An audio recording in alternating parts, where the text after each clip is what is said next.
Chair recognizes the City Controller.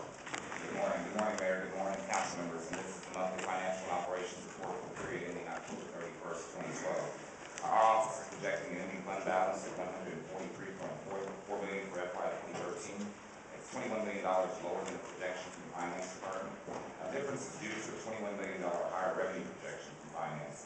Based on our current projections, the fund balance will be $15.2 million above the city's 7.5% threshold. This amount includes the undesignation of the $20 million in the rainy day fund and the reimbursement of $10 million. The only changes in our revenue projections are an increase of $1.8 million in sales tax, an increase of $725,000 in intergovernmental, and an increase of $1.8 million for charges for services. These also recognize the September sales tax receipt that was up 6.7% over this time last year. Some of the major differences still fall in a couple of categories. Property tax revenues, $9.8 million lower due to us using a higher tourist payment projection. Industrial assessments are $1.9 million lower. Sales tax revenues, I said $1.1 million lower. We're using Dr. Smith's April 2012 world estimate, and we discounted by the margin of error plus the actual receipts that we've received thus far. Municipal courts, we project $3 million lower. It appears that issuance of tickets is down from what has been projected. Expenditure projections are $2.5 million above the adopted budget. The projection total did not change, although the projection for ARA increased $300,000 and for the police department it decreased $300,000, and that's related to the burglar alarm contract.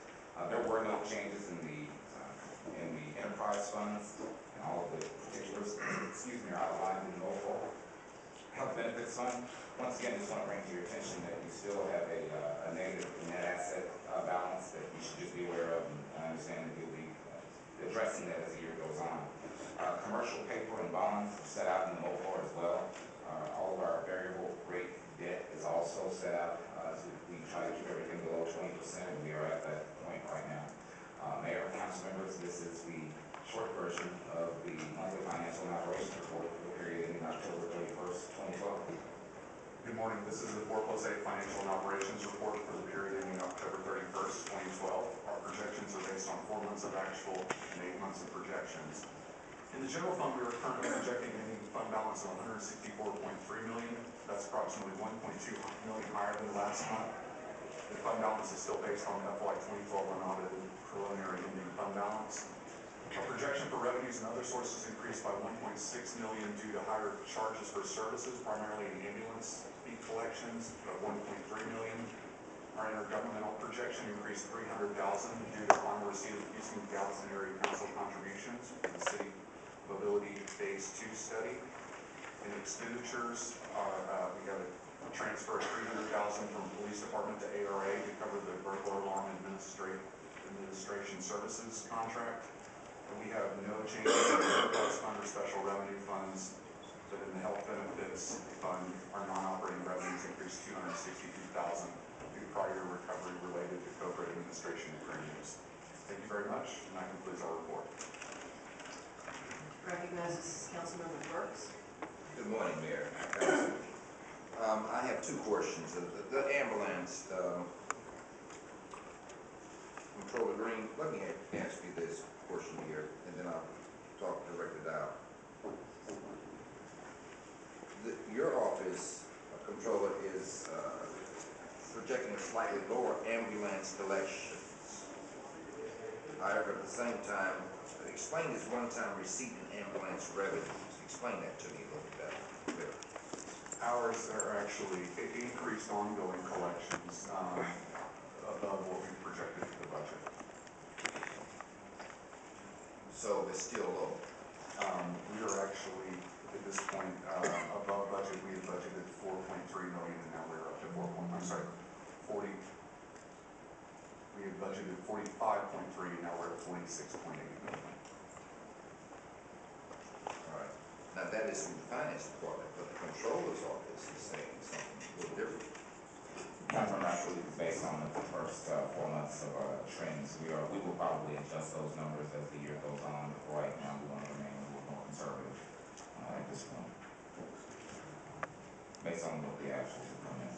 Okay, I need to probably just talk to you outside. Okay, we'll follow up again when we get to the information. Thank you. Councilmember Brett. Thank you, Mayor. Good morning. Actually, my question's in the same area, on the same point almost. So is it that, Mr. Dow, that your number of an increase of $1.3 million as it relates to ambulance fee collections, is that based on actual collections to date? Yes, sir. And the control is based on future projections? I don't understand the difference in the two reports. We have one saying that slightly down and others saying up. And so your report is that this is an actual increase at this point? Yeah, I mean, based on the 4 months that we have thus far, I mean, the controller is right at budget. I mean, so it's not as though, he's projecting that we're going to come in below budget. We are just feel comfortable with the collections efforts that we've instituted thus far, and we're a little closer to them. I mean, we deal with them day to day, and I understand the controller's position and wanting to wait and see a little bit more time, but just with the 4 months under our belt, we feel comfortable go ahead and raise it to total year collections at this point. And the collections are based on the actual outstanding accounts, or is it based on current services rendered? It is a combination. It is a combination of collection on current services, past services rendered, getting back into past due collections, and then actually seeing the higher, with the rate charges, the higher recoveries from Medicare and Medicaid that we're getting on an ongoing basis. So it's really a combination of three things. But there definitely is, some of it is, I'm sorry, to your point, Councilmember Burks, there is a portion of that that is one time based on collections of past due revenue. Does your office track what happens to ambulance fees and collections since council increased the fees a while back? Well, I mean, it is the city's policy not to deny anyone transport based on ability to pay or any other reason. So yes, we absolutely have transports, but I don't think it would be affected by the fee itself that we're charging really Medicare and Medicaid and private insurance. Not so much the transports, but the patients who actually pay is what I'm concerned about.